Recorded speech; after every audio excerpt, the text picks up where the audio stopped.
Right. Well, welcome to this webinar, the BHMA webinar. This is on the topic of the system is broken. What can we do about it? And to start us off, it'll be Professor David Peters.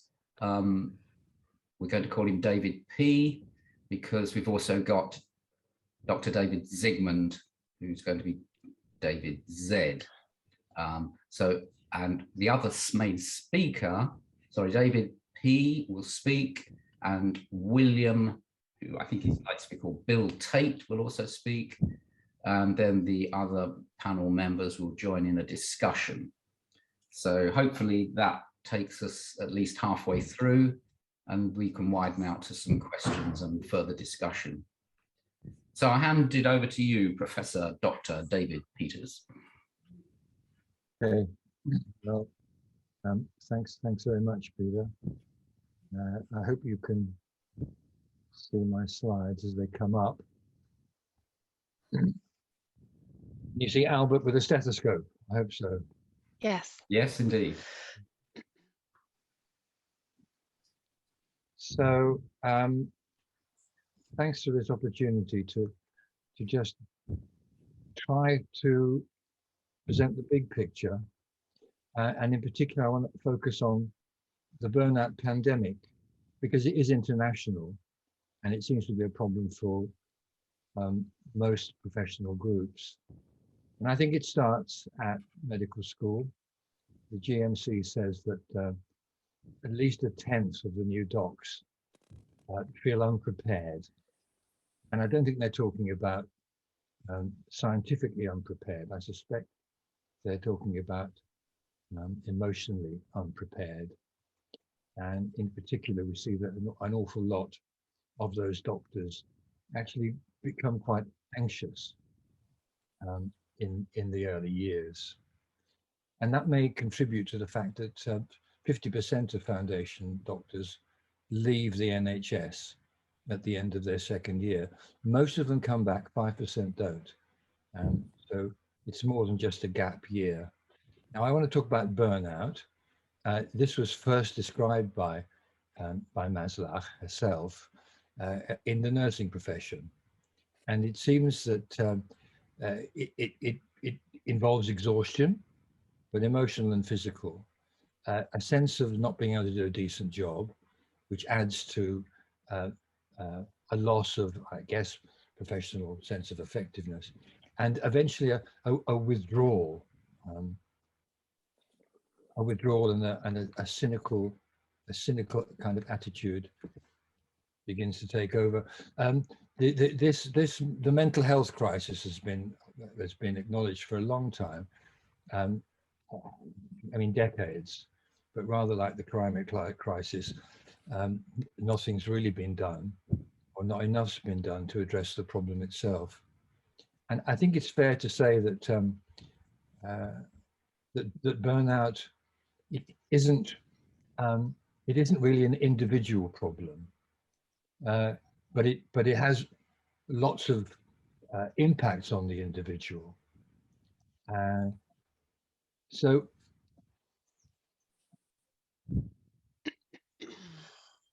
it certainly affects all the nursing profession. It certainly affects the medical profession, and to a degree, it contributes to the rather alarming numbers of doctors and nurses who are leaving the profession, many of whom because of mental health problems. And why is it now?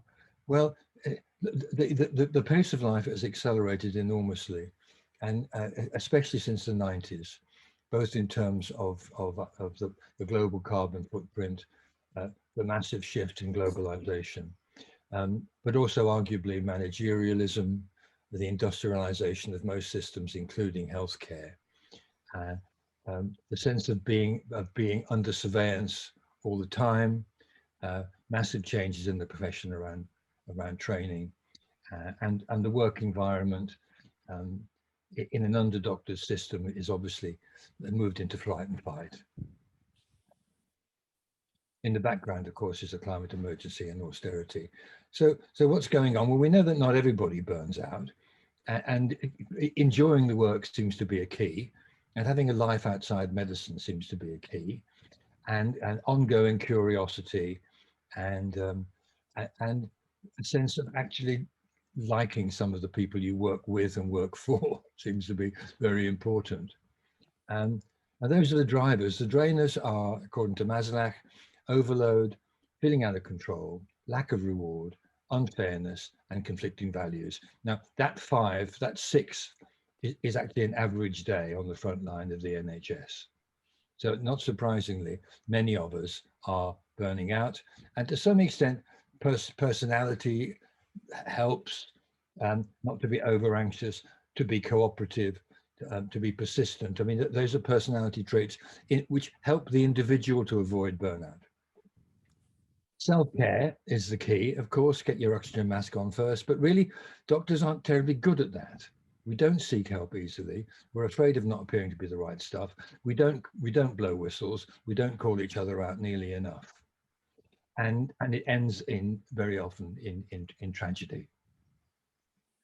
So we're not given enough understanding in medicine, I think, as carers, sometimes compulsive carers, that you can only push so hard before pushing hard actually erodes your capacity to deliver, and you slide down the exhaustion, panic, dissociation slope. So how do we get time to reflect and recover and recharge? Our work is stressful. How do we recharge? A great deal is known about this. A lot of it's organizational, only some of it's personal. A lot of it's about the team, and a lot of it's about the other things that make us happy human beings, family, relationships. So is it the organization I work in, or is it not? Well, just to say what I think we could do about this. So let's get into the doing stuff. Emotional education needs to start at medical school.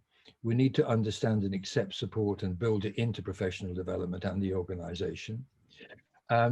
We need a different way of, I hate the word delivering, but a different way of providing healthcare, which is respectful of the different aspects, the biological, the psychological, the social needs of the people we serve.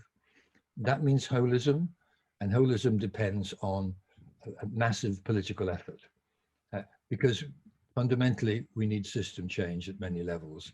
And as I think my colleague David Zigmond is going to tell us, the massive gigantification of healthcare and its industrialization is not delivering the goods. More is not making things better. More of what we've done is only going to give us what we've got already. So we need a system which provides choice and challenge, commitment, an understanding of how to recover, and that involves support at work. We wrote about this in the BHMA. The BHMA has been going on about this for now nearly 20 years at least. This was a practice conference we had in 2005, and papers have been in the JHH many times on this very subject. It's great to have competent crew in stormy waters, but it's also very important to have a well-skippered, strong ship. And I don't think we're in that position. And I work at the moment, particularly with Guy's and St. Thomas's, 35,000 staff, 2 million patient contacts. No wonder it has to be industrialized, but it comes at a price. Overstretched teams with problems of communication, moral injury, that values conflict, inevitably fatigued, broken rota systems, the organizational struggling, the NHS struggling. So no wonder we at a certain point lack the attention and energy and tolerance to deliver what we consider to be our standards of healthcare. Nobody goes to work to do a bad job. So energy levels decline, relationships decline, not only at home, not only work, but at home too. Meanwhile, we try to control this by regulating more, industrializing more, marketizing, commodifying, competing more. And out there in the society at large, fear and mistrust of authority and experts of medicine seems to be growing. And beyond it all, the climate crisis, extremism, instability, all the problems are going to come with climate migration.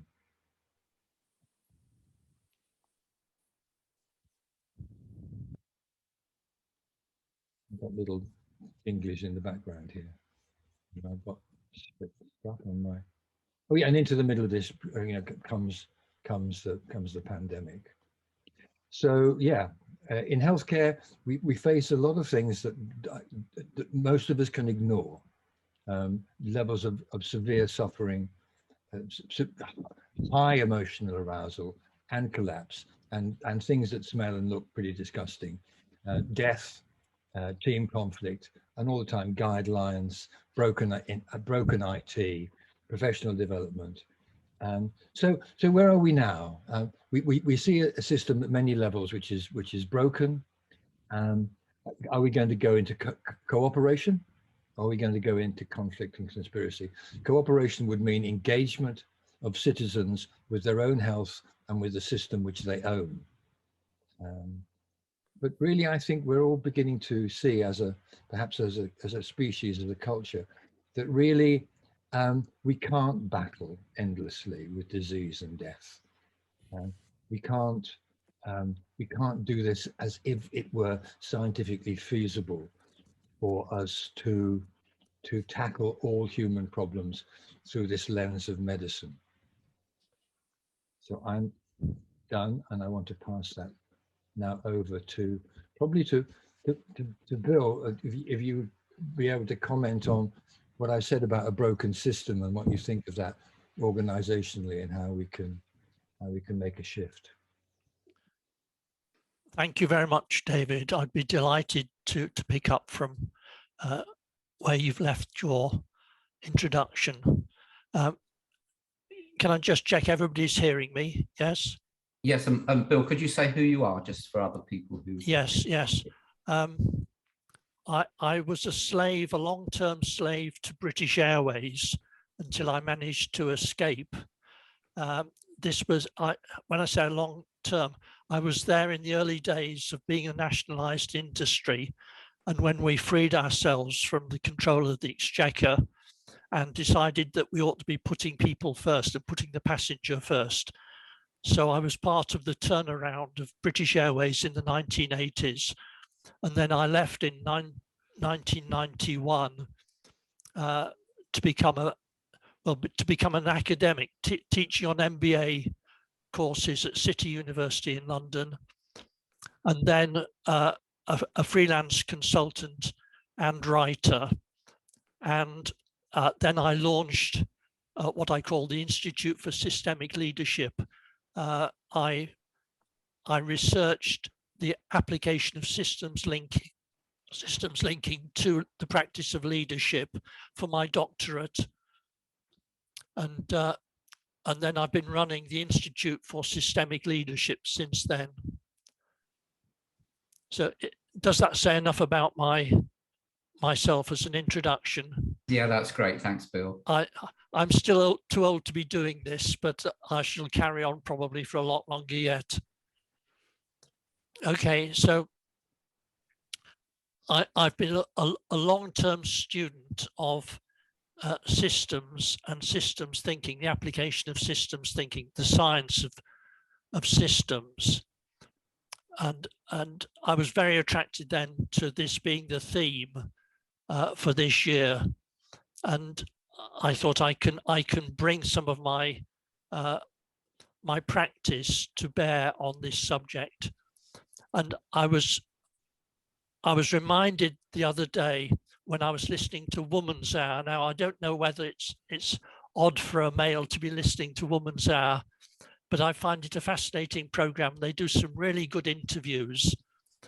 And there was an interview with a retired HMI, Her Majesty's Inspector of Constabulary, talking about, of course, the broken system of the Met and a sickness deeply infecting the Metropolitan Police. And although that's probably not directly part of your membership, it is a large organization, and the application of systems thinking to leadership applies to all large organizations, including the NHS. And what was interesting was that the person who was being questioned to give her her advice on what the Met should do was she was falling back on a failed method, which is called exhortation. Her answer to every question was, she said, I would want to make it absolutely clear to everybody that they had to take misogyny and sexism and racism and bullying very seriously. And when she was pressed, well, what do they do or how do they do it? She fell back on exhortation. Now, we tried exhortation, it failed in British Airways in the turnaround. And my boss there, the HR director, said, there is nothing more useless as a turnaround approach to rely on exhortation. It just doesn't work. So I became interested some years ago in how can we look at culture through more practical eyes? How can we make culture change work by operationalizing it, by helping people see the system and how things are working, how people are choosing to relate to power structures, to codes, to the business of how they are held accountable, how performance management, all of those things are done if you look at them through a systems lens. And that led me in my doctorate to research this connection between systems thinking and leadership.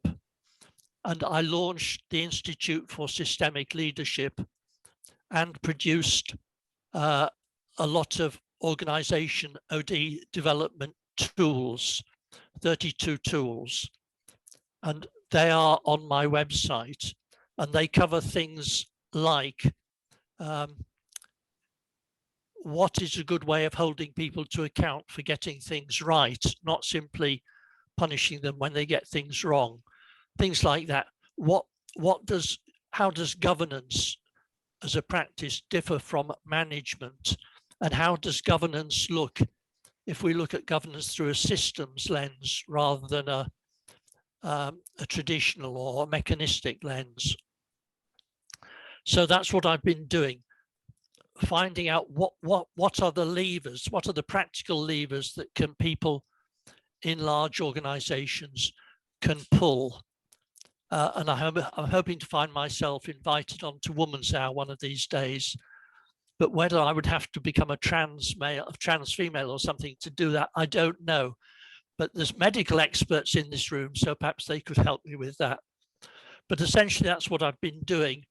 And I talked to Antonia and said, would she like me to make these 32 levers that are on my website available at a discount to the association members? And I said, I can offer 20% discount and I will give you a code. And the code is BHMA 2022. And if you look at my website, if you're interested in any of these levers, put that code in and you qualify for a 20% discount. So that's where I am, if that's helpful as an introduction. Yeah, thanks very much, Bill. Thanks. David, I think you probably wanted to bring in Dr.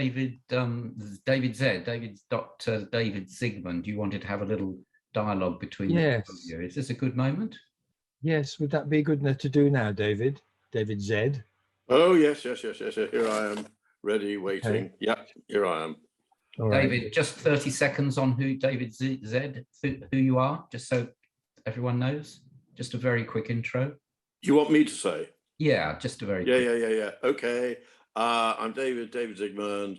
I've been an NHS doctor since the late 1960s. I worked in general practice, psychiatry, psychotherapy. I've been a BHMA member since the beginning, actually, since 1983. So anyway, here I am, still got a bit of fuel in my tank, still very concerned about what on earth has happened to our poor, dear, impoverished, embattled NHS. Yeah, and I go on thinking and talking and worrying about it. And here I am again. Okay. Thanks, David. So our little dialogue starts with me saying, you've heard You've heard Bill talk about the need for a different kind of leadership in order to change some of the dynamics inside the organization. And I know you have concerns, certainly about the dynamics in the relationship between doctor and patient, but also the dynamics in the bigger system and how it runs. But I think what you'd probably like to talk about, what I'd like to ask you about is having heard what I've said about this pandemic of burnout, and having heard what Bill Tate says about the need for new kinds of leadership, how would that impact, do you think, on a future way of organizing general practice?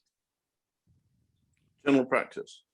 Okay. Well, what I'm going to say about general practice, I think, is also applicable to a lot of hospital care and mental health services too. I think we've got to get back to organizations that are far more relationship-centered rather than systems-centered. In other words, we've got to get back to a smallness of scale and a familiarity of culture where people know one another, right? They know their colleagues, they know their patients, they know their support staff. What we've tended to do over the last 30, 40 years is to industrialize and corporatize things so that relationships have been deemed unimportant and have almost become extinct. So that we now have doctors most of the time dealing with patients they've never seen before and will never see again. And the continuity is not in their own minds, is not in the staff around them. The continuity is provided as data on the computer. And this is particularly evident in general practice. Most people tell me now when they visit GP that they always see somebody different or they're talking to somebody different. And what this means is that particularly the non-technical side of medicine, in other words, things that we can't very quickly sort, fix, or send somewhere else, what I call pastoral healthcare becomes increasingly impossible. Because we need to know people and know how they tick, know what sort of person they are in order to provide pastoral healthcare. And I think pastoral healthcare is very, what would I say? It's got a lot in common with holism. Yeah. You cannot really have good pastoral healthcare, the sort of stuff that depends upon judgments which aren't just about fixing things or sorting things. Those things require relationships and personal knowledge, which is pastoral healthcare. And it's the difference between care and cure in a way. So going back to your question, what can we do in general practice? We must bring back smallness of scale, right? And we've got to bring back staff stability and longer term commitment. So, for example, when I first went into general practice, and something I managed actually until my last days 5 years ago, was that I insisted on working in a small unit where I knew my staff very well. They knew me very well. Both the medical staff, the nursing staff, the support staff, reception staff, and so on. And we knew our patients, right? And that was one of the reasons why I personally was able to carry on for 40 years. Yeah, doctors can't do 40 years now because they don't have the nourishment, the satisfaction, the containment of working with and for people that are known by them. Yeah. So we've got to get back to a culture that's less alienated. Now, that, in my view, requires an awful lot of reversal of so many of the reforms that have been brought in. Yes, we've got, for example, to have smaller medical practices. We've got to encourage people to be partners, not part-time salaried or the salaried GPs or locums, but we've got to encourage people to want to invest in a community by being part of a small medical community that services that larger community. Yeah, and we've got to encourage them to want to stay for many years rather than just doing 3 months here and 3 months there, possibly being employed by a locum agency, which is increasingly what's happening now. We've got to get rid of the market. We've got to get rid of the market. All this trading between trusts and then selling off to private health providers, we must get rid of that because it is antithetical to any personal continuity of care. Moving to hospitals, we've got to bring back, for example, consultant-led firms so that older doctors are mentors, are personal mentors and containers for younger doctors, mentors, supports, guides for younger doctors. And younger doctors feel that they have what is hopefully a benign parent to instruct them, to guide them, to support them. That has gone largely because of the business and corporate model. There are not hospital firms in the old sense. And I would say we've got to bring back smaller hospitals because most people who go into hospital now do not need very, very complex care. They need medically competent care and nursing and rehabilitation and so on. But most people are old and they don't need very complex scans and tertiary consultations and so on. So of course you need big hospitals and big centers for very specialized things like cardiac or neurosurgery, but the old lady who becomes legless and she's living alone and it's a cold winter and she's not coping and social services can't cope anymore and she gets pneumonia, does not need one of those enormous hospitals which is very distant from her own home. We can have smaller hospitals nearer people's homes that don't deal with very, very complex matters. And that's, as I say, most of the hospital admissions.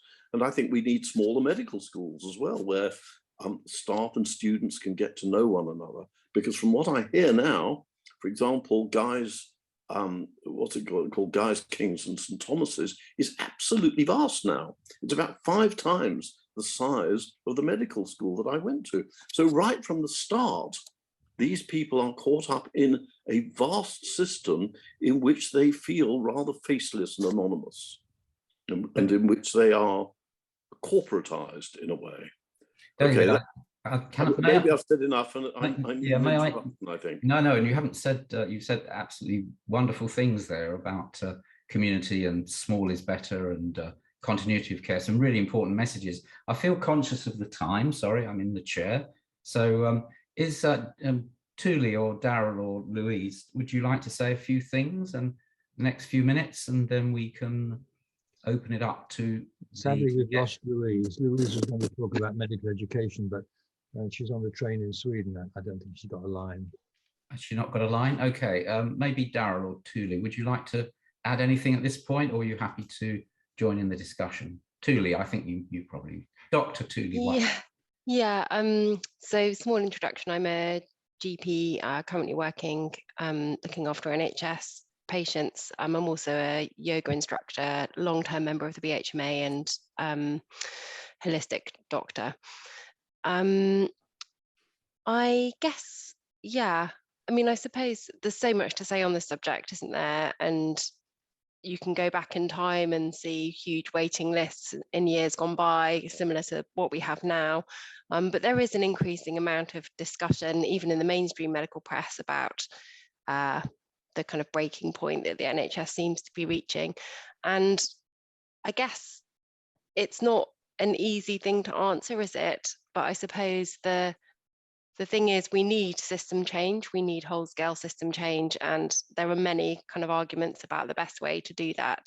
But definitely the approach that needs to be taken is, as Bill Tate's saying, a more kind of systems approach, a more kind of clinician and patient-centered approach, rather than this kind of whole scale industrialization of healthcare, which is kind of the way things have been going. But at the same time, a system change, we also need change at the grassroots level. And I think it's easy to feel a bit hopeless kind of working in the health service about, well, what can I do? But I'm a big believer in, you know, Gandhi's kind of be the change you want to see in the world, and just whatever you can do as a practitioner and as a patient, as a member of society, to make a change and yeah, do the small thing that you can do and that you're interested in kind of within the world of well, yeah, I mean, yeah, it's kind of the way forward, really. And for me, even before I started medical school, I could see that there were problems with the way healthcare was functioning, and there were huge things missing. And the kind of holistic perspective has always been where I've kind of sat, but how do we do that? And I think we each have a role to play. We each have, you know, our own skill set and our own interests, and just doing, yeah, the things that kind of you're interested in. So for example, I've set up kind of retreats for helping doctors cope kind of with burnout, and they've been kind of very well received. And I feel working at that level of teaching doctors how to look after themselves, that then gets passed on to patients. But everything that David's talking about of how we help doctors function better in the workplace is exactly the same things that we need to be teaching our patients or bringing to kind of patients as well, because all the same problems that are happening in healthcare are happening in every industry within the whole of society. Like everyone is stressed and burning out. And so all of these changes need to kind of happen at that level as well.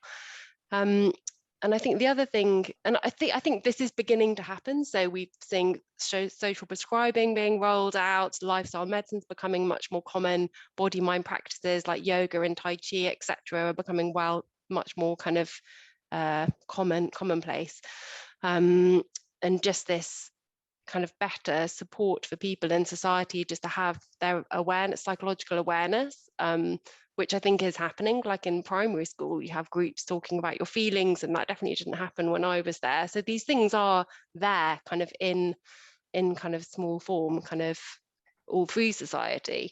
And I think the change is kind of happening, and it's just all these pieces coming together to kind of create the kind of system change and the kind of paradigm shift that really needs to happen. And I suppose the other thing that I feel is important is we have this whole, we've become very a society that demurs and to the expert other. And so there are experts in all areas of medicine and all areas of life. You know, I know nothing about my car, so, you know, the mechanic tells me what to do. But certainly in healthcare, there is also the expert self. And yes, your doctor knows all about your disease and the body, but you are the person that knows yourself. And I think there's been a big loss of self-awareness and self-knowledge and trust of the self. And I think that is a major kind of factor in kind of lots of representations, particularly in general practice, of like, people not trusting kind of themselves. And I think that's something that needs to kind of shift as well. Yeah. Okay, thanks. Thanks. Very, very lovely points there about patients. You brought in the patient side of being more trusting of the self, and I love this message of be the change you want to see, because everyone's trapped in a very huge system, and I think that's a very positive message for anybody, both patients and doctors, who are just small cogs in lots of different machines. Darryl, do you? I'm conscious. You would you like to say anything? Darryl's a lay trustee of the BHMA. Yes, I certainly would. Just to stress, I'm not a clinician. I never have been. So my viewpoint is one as a patient, and seeing many who've been patients of the NHS, and I feel very privileged to have access to the NHS in this country, and for many reasons we are envied around the world because of that access to health. In terms of what's broken, I feel there are three areas to focus on. So one is prevention, so that there certainly isn't enough emphasis on prevention. in terms of improving our health outcomes.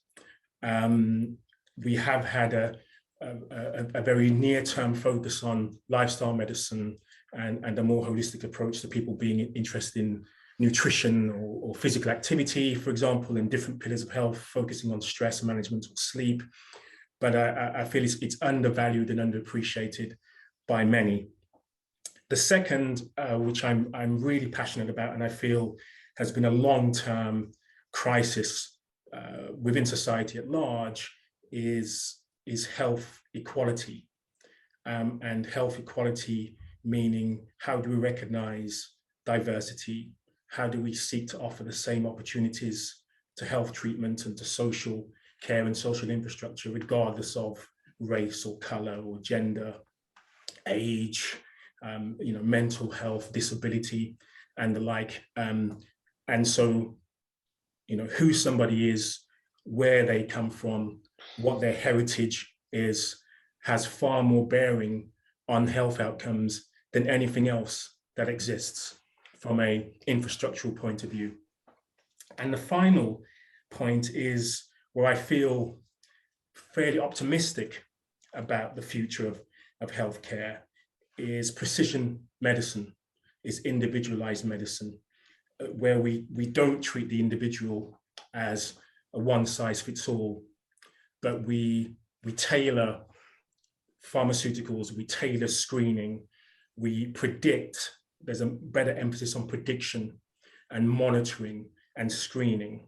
So that tailoring and that individuality respects the person as an individual, but also provides a mechanism for better healthcare. So those would be the three areas that I would say would offer solutions to the crisis that we currently face. And Darryl, I failed to introduce you properly there, because you are a healthcare professional, of course, not a doctor. So yes, just 30 seconds or a minute on what you actually do yourself in your own health practice. Yes, I'm a former investment banking technologist turned movement coach and author, physical activity researcher. A big focus on exercise physiology would be my main area of interest, and also play psychology, play research. I'm the founder of the Primal play method, which fuses the science of evolutionary biology, exercise physiology, and play psychology.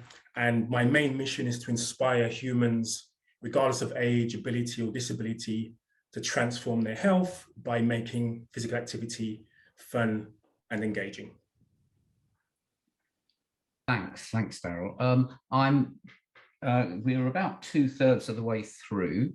So are there any questions from the audience? I'm sure there's more that all the panel members can say. Would anyone like to ask a panel member a particular question?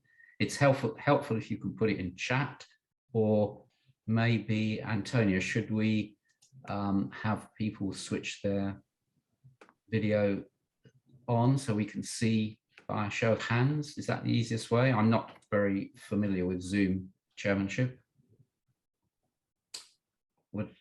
If anyone would like to switch their Zoom on, their video on, and ask a question, please do so, or I'm sure we can continue to talk amongst the panel. We've got a question from Arun, who would need to unmute. Have I unmuted? Can I come in? I've got a message that I cannot start my video. Okay. This is Dr. Aaron Baxi, is it? Yes. That was John, but we've. Oh yes, Aaron, we see you now. Aaron raised his hands first, so let's just. We see you now. Good afternoon. Thank you very much for this opportunity. I must say, I feel very strongly that the points that David Z has been making are really addressing the causes of whatever is the problem today. Unfortunately, as an individual, I don't think we can have much impact. And the crisis is here, and we must do something quickly. And we must rise to the occasion by addressing and campaigning for these things as a society and get other societies, get society at large to actually understand why these subjects are important, not just to medicine, but to the rest of us. Thank you. Okay, that's a challenging. May I just ask? That's more of a political position, is it? That somehow it has to be large bodies. I know you organise other doctors. Is that what you're? Well, it is very interesting that anything to do with people is political. I'm not talking about party politics. No. When you deal with people, they are all political. And there is no other concept. And whatever you want to try as an individual is not going to work. Okay, thank you. Would you like to say just briefly about the organisation you have helped bring about? I know we've talked about it before, so we know where you're coming from. So thank you. Yes. Well, David Zed and I have discussed these problems for over many years now, and we are people of kindred spirits, I suspect. But the organization that we launched was our NHS Our Concern. But the principles that we espouse are really applicable to society at large. And it's difficult to say this when the time is short, but I thank you for giving me this opportunity. Thank you. John Cap is waiting. Yep. Sorry, who was asking?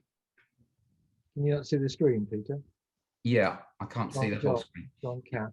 John Cap, hello there. Yes, can you hear me? Yes, I unmuted? yes, we can. We can. Thank you so much. I agree with every word that David in particular has said, and both Davids. The question is what to do with it, and I agree with the last speaker that this has to be political. I'm a political animal. I was on Brighton and Hove Council 25 years ago. I'm still very active.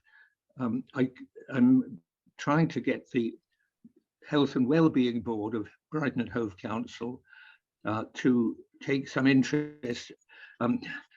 Again, I don't know whether David Peters remembers this, but 22 years ago, when I first joined the BHMA, a doctor, a builder called Victor Wills died, leaving a house to the BHMA. I was asked to basically to find, he left it the BHM for use as a clinic, and I was asked to get planning permission to change the use. Anyway, they said, sell it and buy a shop.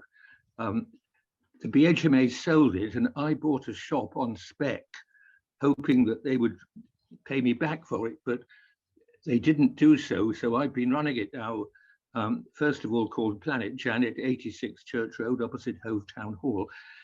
I've been letting it to individuals up to now on a 20-year lease, but that's coming up, and I'd now like to basically offer it to the BHMA and anybody else for use as a clinic in perpetuity for the next 20 years. I'm willing to basically to give it to you because I don't need the money. I can't take it with me.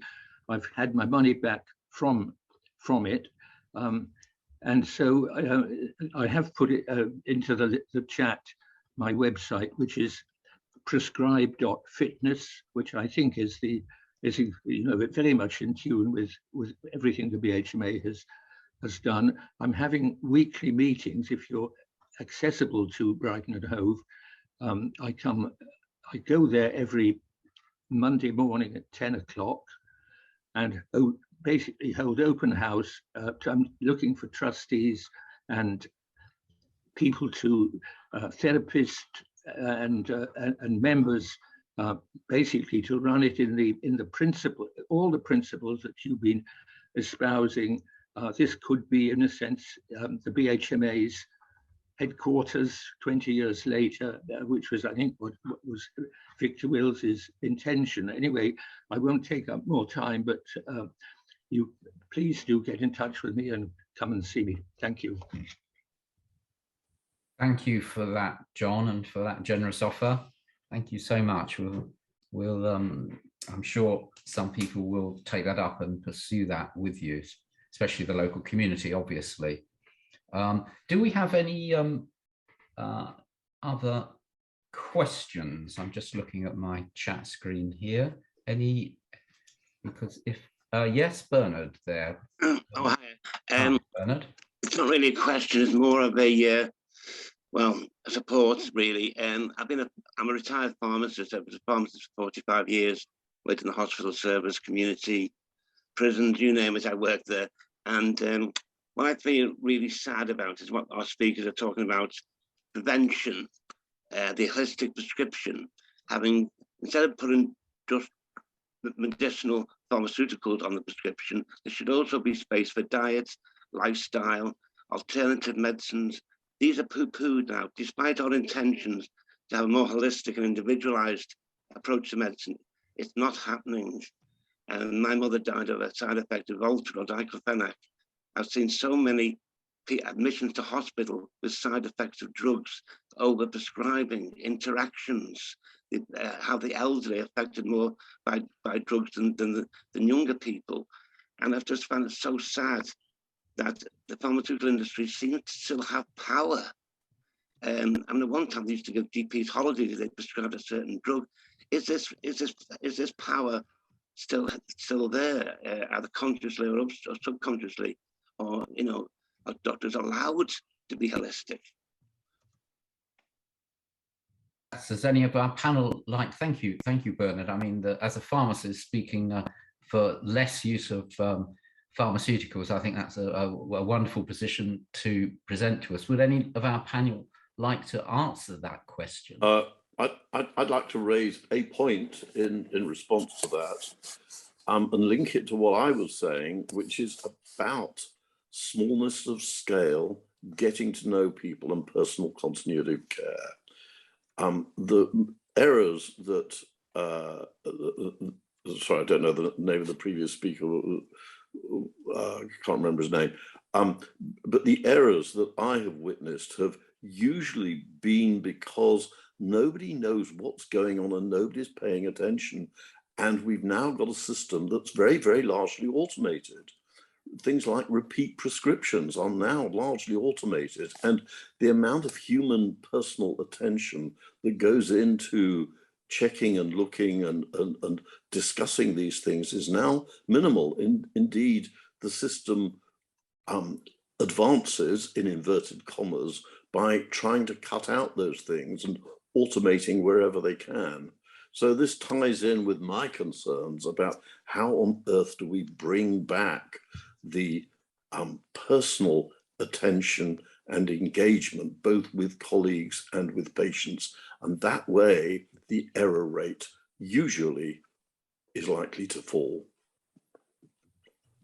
Thanks, David. Anyone else? Sumit. Sorry, David. Thank you. Can I ask a question? Yes, indeed. Sorry. Thank you. Thank you very much. I'd like to just briefly introduce myself. I'm Sumit Raisinghani. I'm a GP.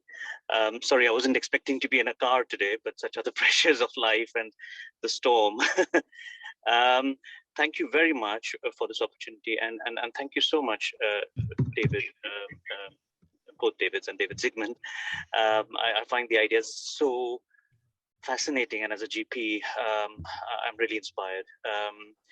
I would like to point out that particularly in the last year, in my experience, given sort of the acute crisis within healthcare services, I wonder if there is greater role of studying the role of even compassion and placebo in formal research. I know there are people, there are departments, for example, I think it's Jeremy Howick in Oxford, who formally studies the role of compassion and placebo and nocebo effects.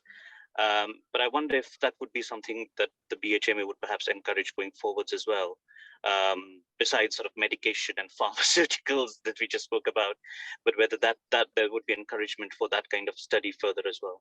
Thank you.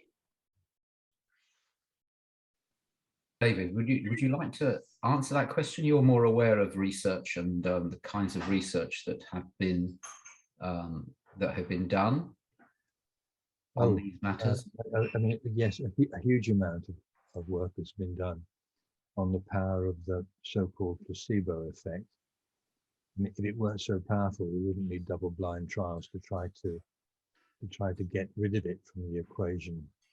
However, whereas in drug trials we want to get rid of those spurious factors which bias the outcome, in ordinary practice we want to maximize the human effect. Do we not? But that requires a therapeutic relationship, and that requires time, and it requires a doctor not to be too stressed. So, you know, again and again, it's like Russian dolls. The answers seem to be nested inside each other. I think the BHMA should, and I think we do, emphasize the importance of the personal relationship. And I think I still keep in mind not only the physician heal thyself, but motto of the BHMA, but also that, you know, happy doctors have happy patients. And what we self-care can be enormously helpful. We do need practices, I think, whether it's retreats or exercise and our own diet. If we want to be the change we hope to see, then we need to walk the talk. So there's a lot we can do individually. And I think holding in mind that the human effect is enormously powerful. It's not some pink and fluffy thing to be chucked out of the experiment like the baby with the bathwater. We should recognize that love and attachment and care have an energy which heals, not in some magical way, but it promotes the healing processes. It is anti-inflammatory. While the paper saying love is anti-inflammatory, there's a lot of evidence that indeed it is, as is altruism. So yeah. Sorry. Yeah, I mean, yeah, and I think that also is very relevant to what Berda was saying. Like, is it possible to be a holistic doctor? And I really believe that it is. As a practicing GP, if I am able to manage myself, work in a way that doesn't promote huge amounts of stress, and for me, and I think for most people, being a GP, that means not working 5 days a week. It is impossible to work 5 days a week as a GP and do your job well. And so we have to limit our hours, or we have to increase the time. And the only way to do that in the current healthcare system is to work less. So that's firstly kind of over years of working, I've realized what I can and what I can't do, and how much I'm able to work in order to do my job to the standards that I want to. And for me, that is working in a way that is holistic. And it's not what is and isn't possible. I think being a holistic GP is very much an attitude. It's something that you bring into the consultation with your patient. And it starts with being able to be present with yourself, being present with the patient in that context. And so that starts with being okay in myself, and then I can bring that okayness to my patient essentially, or my client, or whatever we're supposed to call them these days. And I think I really agree that in a lot of situations, then continuity of care is really important. But even if I see a patient once for 10 or 15 minutes, then you can still bring that to that person in that moment and help them with their problem they're bringing to you today in a holistic way. Can I add a variation to that? Yes, we're running quite short of time, so a quick variation. A quick variation. First of all, Thuli, previous generations of doctors did work 5 days a year, 5 days a year, 5 days a week, often very long hours, and they were very happy with it, and they were very fulfilled with it. That was a different world, though. It's not possible now. Well, okay, but we have to understand what it was that fueled those doctors. And it was because they felt part of communities. And also the fact was that a lot of their work was live, whereas a lot of doctors' work now is dead. It's about computer work. It's about administration. It's about looking at lots and lots of documents and checking lab results for reports of patients they don't know. That's the kind of thing that drains away the kind of personal attention and engagement that you're talking about, Thuli, I think. Yes. Can we just I think Alison's Alison, yes, Alison, I was just about to ask Alison. Just briefly who you are, Alison, and then... Yeah, hi, thank you. I'm consultant rheumatologist. I've worked in the NHS since 91, rheumatology 25 years. And I've been looking to take more of a preventative and individualized approach, more patient-centered. I've been through burnout and watched colleagues. I see many good practitioners leaving the NHS. And I don't think it's anything to do with us not being resilient enough. I think, anyway, kind of covered that in the beginning. I think we need to face the fact that the NHS is absolutely on its knees. I think that the vaccine mandates, I think the pandemic, I think, by the end of this year, things are going to look very, very different potentially. And rather than try to look at how we change the NHS, we should perhaps be focusing on what we can create as a new healthcare paradigm that is absolutely fit for the 21st century going forward. And that, as Darryl has touched on already, is going to be very much about empowering patients. We have to move away from the fixing and telling people what they need to do. It's got to come through education, starting in schools. We need to get more joined up working with departments, work and pensions, more of a holistic approach is absolutely what's needed. And I think we need to do that in a very community-centered way, bringing things back down smaller, as you've described, David, so that we have that sense of belonging together and working together to fix something, because our NHS has been absolutely beloved for so long. We don't want to lose it, and yet we have to admit where we are at the moment and the impact that it's having on everyone, patients and staff. And also I think what's really important is getting trauma-informed care. We really need to look at a way of incorporating that, and that really comes back to building our mental health services to be fit for the 21st century too. So I think maybe I'll get off my soapbox, but it's really about patient empowerment, patient-centered, individualized care, and also the coaching support and accountability that has been so lacking. And we all want to help our patients. We all want the best people we see. But people need more support and encouragement, and we're just not able to give that at the moment. And our health system isn't going to change if we continue doing more of what we've been doing. Alison, thank you so much for that contribution. You're very welcome to stay on your soapbox as far as I'm concerned. I think that's very, very well said and very well put. Have we got anybody else who hasn't spoken or would like to join in? Is there any? Yeah, Darryl, you'd like to come back? Yeah, I just want to kind of address, hi Alison, just some of the points that Alison made around this new paradigm. So we know many people now benefit from the kind of functional medicine, integrative medicine, having a personal health coach and the like. My only concern about that model is accessibility, because usually the people who have access to that type of paradigm shifting health are those who have a certain demographic, a certain income, and the majority of individuals in society who are sick will never benefit from those initiatives.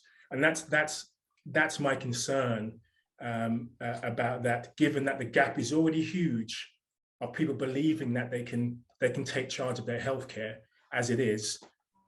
I feel as if it will only push that gap even further.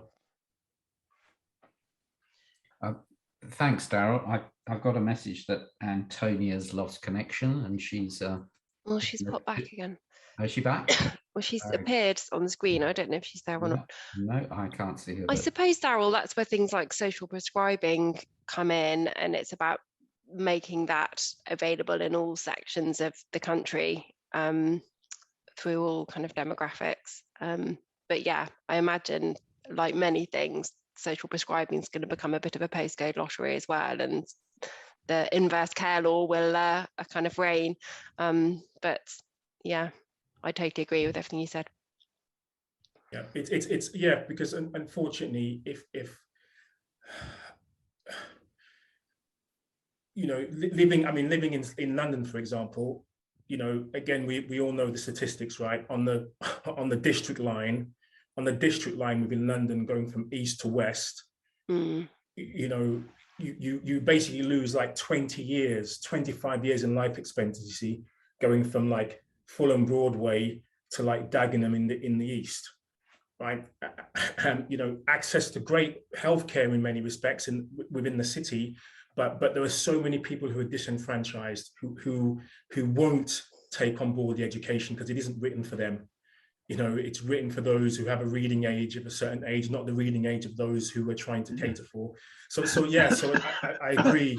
Postcode lottery, problematic, and also these systems just being designed not to cater for the patients who really need the help, who are the ones to be most likely being a drain on NHS resources. But I'll get off my soapbox now. But I am really extremely passionate about that, and see many people of my my heritage suffering as a result of that.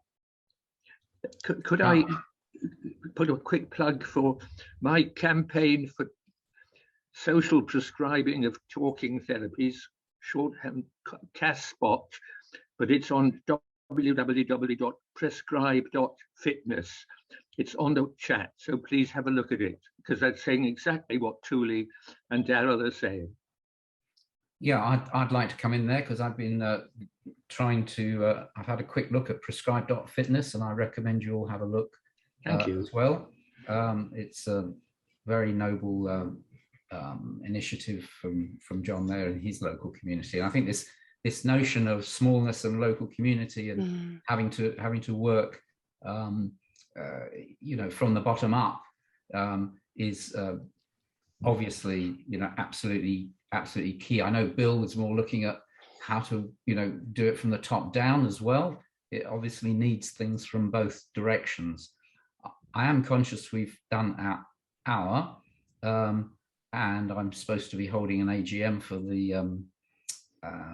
the organisation for the BHMA next. Does anyone like to have a final contribution? Because the soapboxes are all welcome. I think most of you here because you have got a soapbox and are passionate about these matters. Do we all feel that we've concluded? I'm very happy to draw it to a conclusion. Thank you very much for a wonderful talk. Yes, thank you, everyone. Thank you so much. Thank you. Thank you for joining us. Anyone who wishes may stay for the more, I wouldn't say boring matters, but the organisational matters of the annual general meeting. So I see Antonia's joined us for that because it's important in her role as vice chairman. Those of you who'd like to leave, please feel free. Those of you who are joining us new or would like to stay, you're all welcome too. I'm just going to have a quick glass of water if you give me a few seconds. I have been here all along. I know, I've been seeing your messages. Hello, Antonia.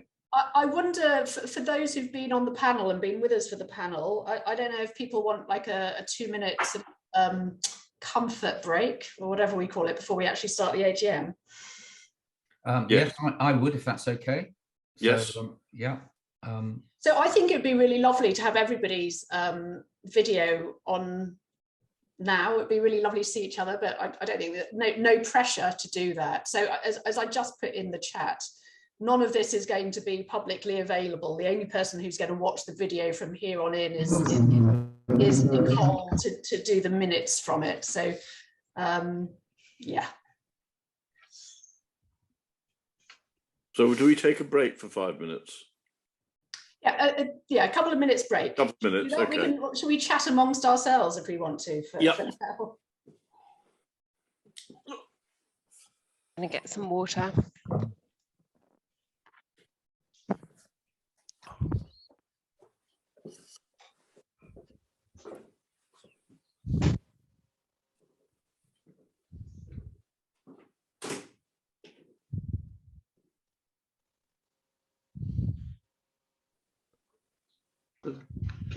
Can I just take the Yes. break to ask people if there's anybody here present who lives in Sussex, or in particular in Brighton and Hove City, where I live.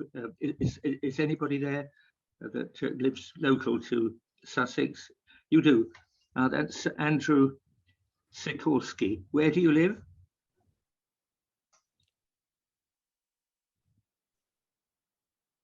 Anyway, So if you could. Yeah, I live about an hour and a half northeast of you at Mayfield. Oh, I see. Right. Anyway, if anybody can come to my open meetings every Monday at 10 a.m. at opposite Hove Town Hall at 86 Church Road, they'd be very welcome to come and have a look at this building that I'm basically wishing to give to the BHMA and a community care cooperative in perpetuity for the next century. Thank you. John, do you know the Hove, the Hove Wellbeing Centre?